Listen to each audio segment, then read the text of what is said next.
မပြောဘူးလားကျွန်တော်ပြောပြမယ်ကျွန်တော်ဥပမာတစ်ခုပေးခဲ့ဒီရက်ွက်ထဲကလူတွေကရေမချိုးရေမချိုးအနမ်းကတိုင်းနန်တာပေါ့နော်ကျွန်တော်စင်မအောင်ပြောတာမဟုတ်ဘူးနော်ကျွန်တော်ဥပမာပြောပြတာ sorry နော်အဲ့တော့ဘာလို့လဲဆိုရေမချိုးတော့နန်တော့အနမ်းကတာလို့ရှိရင်သူတို့ကလွယ်ထဲကချီတုပ်ကြီးကိုထုတ်ပြတယ်ဟုတ်ပြီနင်ကဒီချီတုပ်ကြီးနန်တယ်မပြောလိုက်ဒီမှာချီတုပ်ကြီးဒီချီတုပ်ကြီးကိုကိစ္စကိုလောက်တာမဟုတ်ဘူးနဲ့မင်းအောင်နိုင်နဲ့သွားမရှင်နဲ့မင်းအောင်နိုင်ကလူမိုက်လူတွေဥမှာမလို့အာနာသိမ်းသွားပြီမတရားသဖြင့်လုပ်သွားဆိုလူတိုင်းသိတဲ့ကိစ္စအဲ့တော့လူတိုင်းသိတဲ့ကိစ္စတော့မပြောဘဲနဲ့သူတို့မကောင်းတဲ့သူနဲ့ရှင်ပြီးကမှငါတို့ကမပြောဘဲနဲ့မင်းအောင်နိုင်ကိုပြောနေရတာတော်လိုင်းရုပ်ထုတ်ခဲ့ဆိုတာအတိတ်ပြန်မှရှိရပါလဲဆိုတော့ပြီးတော့တချို့ကပြောတယ်ဗာလဲပြီးမှပြေ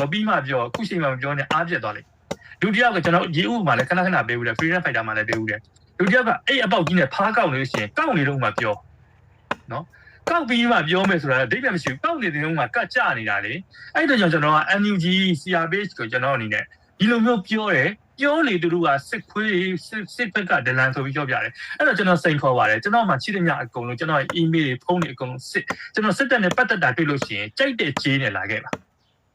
နော်လောင်းလို့ရပါတယ်နော်လက်ဆက်ကြီးကအစကျွန်တော်လောင်းရဲပါတယ်စစ်တပ်နဲ့ကျွန်တော်လုံးဝမပတ်သက်ဘူးဒါအရှင်းပြနေကြတဲ့အကြောင်းရှိကြိုက်တဲ့နေရာမှာကြိုက်တယ်လို့စစ်လူရုပ်တရက်ဖန်ပဲစစ်ဖုန်းတွေပါတယ်အကုန်လုံးကိုစစ်တဲ့ည email တွေအကုန်လုံးလည်းကျွန်တော်ဒီဟိုပြောလာတဲ့ email တွေအကုန်လုံးလည်းတစ်ခုမှကျွန်တော်ဖြုတ်မထားဘူးကျွန်တော်ကအကုန်လုံးကျွန်တော်ဒီလက်ထဲမှာကင်ထားတယ်နော်အဲ့တော့ကျွန်တော်ရဲ့ account ကလည်းဖြတ်သွားတာမရှိဘူး account ဖြတ်ပြီးတော့ငါ account ပြတ်သွားပါလိမ့်လို့လိမ်နေထဲမှာလည်းကျွန်တော်မပါဘူးကျွန်တော်စကနေက account တွေအကုန်လုံးလည်းရှင်းသမျှ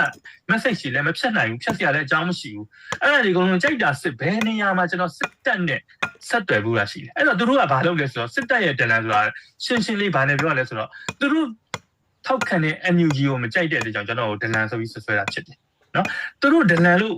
ယူဆစရာအကြောင်းရှိတဲ့သူတွေအကုန်လုံးကိုကြော်ပြီးကြမှာကျွန်တော်ကို talent လို့ဆွဲတာဖြစ်တယ်အဲ့တော့ဗာလဲဆိုတော့အားရင်းပြောင်းလဲတော့ကျွန်တော်ဘာမှမပြောင်းလဲဘူးကျွန်တော်ဒီတိုင်းပဲမဟုတ်တာတွေ့ရင်ပြောနေတော့မယ်နော်မတရားတာတွေ့ရင်ပြောနေတော့မယ်ရုပ်မာတာတွေ့ရင်ပြောနေတော့မယ်ဆိုတာမျိုးကျွန်တော်ပြောလိုက်ရ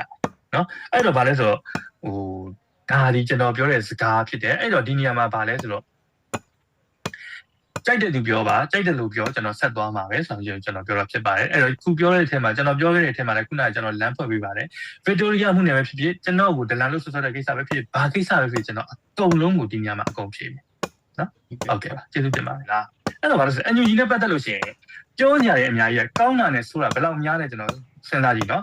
်ကောင်းတာနဲ့ဆိုတာဘယ်လောက်များလဲကျွန်တော်ပြောပြမယ်NUG ဒီလူတွေကို force လုပ်ပေးတဲ့နေရာမှာရိုးပေးရမှာအသက်တင်နဲ့ရှင်ပြီးပေးတာအသက်တင်နဲ့ရှင်ပြီးကမှ force လုပ်ပေးတာနောက်တစ်ခုကဘာလဲဆိုတော့ accountability နော်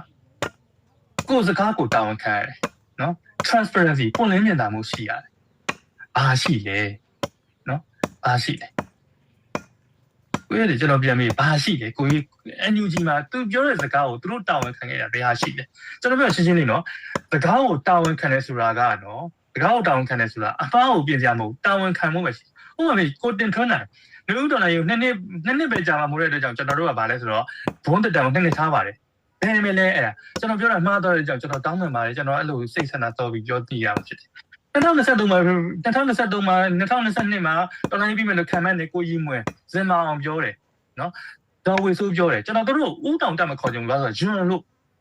ယွန်းညာကောင်းတဲ့အလေးအထတွေဟာအစိုးရဝန်ကြီးတယောက်ဆိုလူတွေမှာမဟုတ်ရှိနေတဲ့သူတို့ယွန်းလို့ဦးတောင်တက်မခေါ်ဘာလို့ယွန်းလာလဲသိလားယွန်းစရာကောင်းတဲ့လေးထားရှိလို့လူဆိုတာကလေ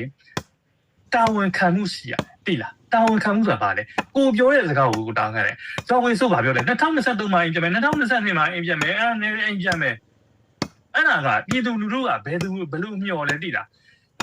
းသူတို့လိုနိုင်ငံခြားမှာရောက်နေသူတွေကမျှော်တာမဟုတ်ဘူးသိလားစတေဘေးရှောင်နေရတဲ့သူတွေကမျှော်တာအဲ့တော့လူတယောက်ဟာတိမ်မယ်ဆိုတဲ့လူတယောက်ဆိုလို့ရှိရင်လေသိလားမင်းကောင်းတော့မှာပါကွာလို့ပြောလို့ရှိရင်သူ့လုံးဆရာရှိရရင်မလုပ်ခွင့်နဲ့တိတ်သွားလို့ရှိရင်အဲ့ဆရာဟိုမှာအပြစ်ရှိဘာလို့သိလားသူ့ရဲ့အခြေအနေအဖြစ်မှန်ကိုအကောင်းတိုင်းပြောရတယ်သိလား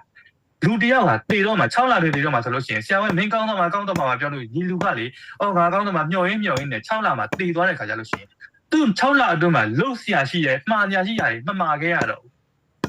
့အဲ့ဆရာဝင်အပြစ်ရှိတယ်အဲ့လိုမျိုးပဲပြည်သူလူထုဟာနေ့စဉ်နဲ့အမျှစစ်တပ်ကနေဘုံကျဲတာကိုခံစားနေရတယ်နေ့စဉ်နဲ့အမျှစစ်တပ်ကစစ်ကြောင်းထိုးတာကိုခံစားနေရတယ်နေ့စဉ်နဲ့အမျှမြို့ပေါ်တွေမှာဝင်ရောက်စစ်နေတာကိုခံစားနေရတယ်နေ့စဉ်နဲ့အမျှပေါ်တာဆွဲတာခံရတဲ့အချိန်မှာ2021မှာနိုင်ပြီ2023မှာနိုင်ပြီဆိုတော့ accountability responsibility ဘယ်မှာရှိလဲကိုယ့်ရဲ့ကြိုးလို့ပြန်ပြီးအဲ့လူတွေဘယ်မှာရှိလဲမရှိဘူးလေမရှိတဲ့လူတွေကပြင်ပေးပါမယ်ဆိုတာယုံတာ အခုကျွန်တော်တို့မနေနိုင်လို့ကျွန်တော်တွေမကဘူးခုနပြောတယ်ဟိုဗာလဲဟိုနာမည်ကောင်းခံနေတဲ့သူတွေကျွန်တော်တို့ဗာလဲတေစာဆန်းတို့ဗာတော့စပြောတယ်ကပြောတော့သူတို့တွေပြင်ပြတာဗာပြင်ပြတယ်ဝန်ကြီးဌာနလေး2ခု3ခုလောက်ဖြစ်ပြီးလူလေး3ယောက်လောက်ဖြုတ်ပြီးကမှပြင်ပြီးပါလေလောက်တာဟုတ်ဘူးလားအဲ့တော့ဒီကောင်တွေကပြင်ပေးမဲ့ကောင်တွေလားအဲ့တော့ NUG ကိုပြုပြင်စေချင်တယ်မှန်တယ်ပြုပြင်စေချင်တယ်ဆိုတာကောင်းအောင်ပြုပြင်စေချင်တယ် NUG မှာကောင်းတဲ့သူတွေရှိပါတယ်လို့ဘယ်သူကပြောတာလဲကောင်းတဲ့သူတွေရှိရင်ဒီမကောင်းတဲ့သူတွေလက်ညှိုးထိုးပြီးဖုတ်ထုတ်ဖော်ရတဲ့တတ်သိရှိရမှာပေါ့ကျွန်တော်တို့တာမန်ပြည်သူတယောက်တော့မှမကောင်းတဲ့လူဒီလူတွေမကောင်းပါဘူးလို့ထုတ်ဖော်ရတဲ့တတ်သိရှိတယ်ဆိုလို့ရှိရင်နော် NUG အတွင်းထဲကတာဝန်ယူထားပါတယ်ဆိုတဲ့လူတွေအကုန်လုံးကဒီမကောင်းတဲ့လူတွေကိုထုတ်ဖော်ရတဲ့တတ်သိမရှိဘူးလားစစ်ဖြစ်တာလူကြီးတွေကြောင့်တေးရတော့လူငယ်တွေပဲတိုင်းပြည်လုံးဖူမီတွေတောက်ကြီးလိုက်အဖူတွေပဲကိုတက်ကိုဖက်နဲ့ထုတ်ပြီးတော့အသက်လူပြီးပြေးခဲ့ဘူးပြီးလုံနေတဲ့အချက်ကိုထောက်ပြဖို့ rap တွေလည်းရေးခဲ့ဘူးပြီးတိုင်းတစ်ပါးဆရာကြီးတွေကလာပြီးအားချောင်းနေတဲ့မျက်စိတွေနောက်လာပြီးမသိတော့မေးအောင်မဲ့ဘာကောင်တွေလဲနေသားပင်လူငယ်တွေကတော့စစ်တပ်ရင်တေးကသွားမှာပြည်စစ်ကြီးပြီးသွားရင်ဆရာကြီးတွေပဲနေရမှာပူတဲ့လူပူနေပေမဲ့လည်းအေးတဲ့လူအေးနေတာပဲဆောင်းဖက်မှာတစ်ဖက်ကရက်နေတစ်ဖက်ကဘလို့ပြေးနေရမလဲနှုတ်ကြည့်တဲ့ညာတွေတားရဲ့ရင်ဘက်မှာတော့သွေးတွေပါဆွဲခေဘေးတင်လူငယ်တွေကသူတို့တက်ကိုဈေးနေပါရဲ့ဒါခေရဲ့ထုံးစံတွေလားပြည်သူတွေရုန်းကန်နေရအာနာကတနပြောင်းသွားမှာချက်လွတ်မင်းတွေထုတ်ပြန်နေကြငါတိတော့ဝေဖန်ပြမှာပဲမုန်းကျင်တဲ့အမုန်းခံနေရညာမှာတော့တုတ်တံမြေတစားလို့မနှက်ခင်းရဲ့ဘုံစံတွေအစငါတို့ကိုဝေဖန်ရအောင်မင်းကရောဘလောက်သိလို့လဲဒိဗယ်ကိုနားလည်တာလက်တွေ့ကြကြနဲ့စောင့်ကြည့်ဖို့ပဲဒီချင်းကိုပြေကောင်းများရဲ့ဝိညာဉ်တွေနဲ့ပေါင်းပြီးဆိုတဲ့ချင်းကိုပြန်ပြီးတော့နေရလူမာကိုကြောက်မိလို့ပဲနာဂတ်မှာစိတ်ကူးရင်ထားတဲ့ကြီးစားလေးလောင်ချာတွေမရှိနေရောင်ကြီးမြင်ဖို့အတွက်စူးစမ်းအားတင်းပြီးတကောင်မှနေကြည့်နှက်ကိုင်းနဲ့လူငယ်တွေနဲ့ဘောမင်ကိုင်းနဲ့ကလောင်ဆရာတွေအထိကြားသေးဖို့ငါခင်ကျွေးလိုက်ပဲရေးတော်ပုံအောင်ပါစေတည်းစဉ်းစားကြည့်လေကဒါကျွန်တော်အမှန်တိုင်းပဲပြောပြတာကြောက်တရားကြီးကိုလှုပ်ထားတာအီရန်ပြည်သူတွေငတ်ကုန်ပြီလေအီရန်ငွေကကမ္ဘာအိတ်ချင်းရဲ့အပြင်အောင်ရောက်သွားပြီလေဘယ်သူမှအလဲလဲမလုပ်တဲ့ငွေကြေးဖြစ်သွားပြီလေအဲ့ဒါကိုရော်နဲ့အသုံးပြုဖို့အစားထိုးလာလို့တပတ်ပဲကြာတယ်ဘုံကျဲခံရတယ်လေဆိုတော့ကမ္ဘာတိအောင်ကမ္ဘာတိပြီးသားကမ္ဘာတိလို့ဘုံကျဲတာအဲ့ဒါမှတ်တာဟုတ်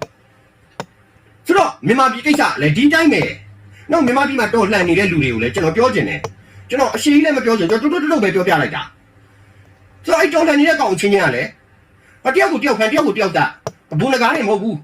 ဘုံနဂါးအမျိုးတွေအဲ့ဘုံနဂါးမှာလုတ်ခဲ့တဲ့ကောင်တွေအကုန်ဖန်ရဲဘော်ဘာချူးတို့ဘာလို့ဆိုရီးမုံကိုမေးချင်လို့ပါမင်းကဘယ်နေရာမှာဆန္ဒပြဘူးလို့လဲမင်းဘယ်အချုပ်ခံမှာမင်းဘယ်လိုဖြစ်ဘူးလို့လဲဟမ်မင်းတို့ခံထားတဲ့ဘာချူးဆိုတဲ့ကောင်ဟိုဒေါ်နော်အုံးလာတို့မုံရအောင်ရှင်တို့ဖြစ်တဲ့ကကျင်းနီတောင်စီမံကိန်းကိုဆန္ဒပြအခန့်ပြီးတော့တော်လှန်လာတဲ့ကောင်မင်းတို့ဖမ်းထားတာမင်းတို့ဖမ်းထားတဲ့ဘာထူးဟာဟဲ့အောင်ရီးမုံမင်းထက် experience အများကြီးရှိတယ်ဟုတ်လားဒေါက်တာဇော်ဝေဆိုတဲ့ဟဲ့ကောင်ဇော်ဝေဆိုလို့ခေါ်ရသလားတဲ့မင်းကဘာကောင်လဲဆိုတော့ဟာဗမာပြည်မှာဒေါက်တာဘုရားတခါရရင်အဲဘာဒေါက်တာနော်ခင်ဗျအမေရိကန်က9နှစ်ပဲရှိတယ်လေ professional လက်မှတ်တွေအားလုံး9နှစ်ပဲလေအခုဒေါက်တာဇော်ဝေဘယ်နှစ်လဲအမေရိကန်မှာနောက်တစ်ခါဒေါက်တာဖြစ်ဖို့9နှစ်ပြင်ကြောက်ပြန်သွားရတယ်လေခင်ဗျတို့မေးကြည့်ကြပါဦးလားဟမ်စောက်ပိန်းနေရဲ့ဟမ်စောက်လက်ဒူတွေရဲ့ဟုတ်တယ်မလားဒီကောင်ဒီမှာကြောက်တက်ဖို့မအောင်နိုင်ဘူးလေဒီကောင်အင်္ဂလိပ်စကားပြောနားထောင်ကြည့်လိုက်တာဟုတ်တယ်မလားဗမာပြည်ပြန်ခွေတာလေဟမ် professional တွေအဲ့ဒါမဟုတ်ဘူးလေကွာဘာလဲကွာဘွဲတစ်ခုရတယ်ကွာဒေါက်တာဘွဲတစ်ခုရတစ်သက်လုံးဒေါက်တာဗမာပြည်ပဲရှိတယ်လေအမေရိကန်မရဘူးလေကွာဒီကောင်ကဒေါက်တာနဲ့ပတ်သက်တဲ့ professional expire ဖြစ်သွားလို့ငါဇော်ဝေစိုးလို့ခေါ်တာကွာကဲမင်းတို့ညီပိန်းနေပြောကြည့်စမ်းငါဟမ်ပြီးတော့သူ့ရဲ့ professional အလုံးမဟုတ်ဘူးလေကွာဟမ်နိုင်ငံရေးမှာတက်လို့နဲ့လို့လုပ်တော့တေးကုန်ပြီလေကြက်ကုန်ပြီလေဟမ်ဝင်းကုန်ပြီလေဘာပြောနေတာလဲမလို့အချင်းချင်းလည်းပြန်တတ်တယ်ကွာပြန်ဖမ်းတယ်ကွာပြီးတဲ့အခါကျမှပြိပခဖြစ်လာရင်လည်းမိတ်ဖက်ဖြစ်ရှင်းယူပြိဆုံဆွေးနွေးခြင်းနဲ့ဖြစ်ရှင်းမယ်လို့မင်းတို့ပဲပြောဒါမှမဟုတ်ကမှခန်းထားပြီလေမင်းတို့ချုပ်တဲ့တွေထည့်ထားတယ်လေမင်းတို့ညင်းပိုင်းနှိမ့်ဆက်နေတဲ့အချိန်မှာဒီစကားကိုထုတ်ပြောတာဟဲကောင်ကြီးမို့လူချင်းတွေပါအောင်ရိုက်ချင်တာမင်းကိုခွေးလေးကြဘူးလောက်ဆက်ချင်မင်းသမီးကြတော့ဒီမှာကြောင်းတက်နေတယ်ကွာတိုက်နဲ့တာနဲ့ကားနဲ့ကွာဟိုမှာတကယ်တော်တန်တဲ့ကောင်တွေကိုတော့မင်းဖမ်းခိုင်းပြီးအချုပ်ထဲထည့်လာတာဟမ်ခွေးမသားမင်းသမီးလည်းခွေးမသားနဲ့ပေးစားလိုက်ပြီကွာမကောင်းလားမင်းသမီးတွေမင်းတို့အန်ယူဂျီကလူတွေအားလုံးတော့အမေရိကန်မှာကြောက်လာတက်ခိုင်းတာလေဟမ်ဗမာပြည်ထဲမှာတကယ်စစ်အာဏာရှင်ကိုတော်တန်တဲ့ကောင်တွေကြတော့မင်းတို့ဖမ်းဆီးတယ်နှိပ်စက်တယ်ဒါတရားသလားလို့လာခဲ့ပါမင်းတို့ချက်ပြတ်တယ်ကွာသမိုင်းလည်းရှိတယ်โอเคနော်ဒါကြောင့်အခုအီရန်နဲ့ဖြစ်နေတဲ့အရေးခင်းဟာရှင်းပြောမယ်အီရန်ကြဆုံးတဲ့အပုတ်ဖြစ်သွားမယ်တရုတ်နဲ့ရုရှားဂျင်းအချိန်ချင်းထဲတာဗမာပြည်လည်းအဲ့ဒီဂျင်းမိထားတယ်ဗမာပြည်ကအီရန်လိုမဟုတ်သေးဘူးအီရန်ထက်ကူတော့ပိုဆိုးတယ်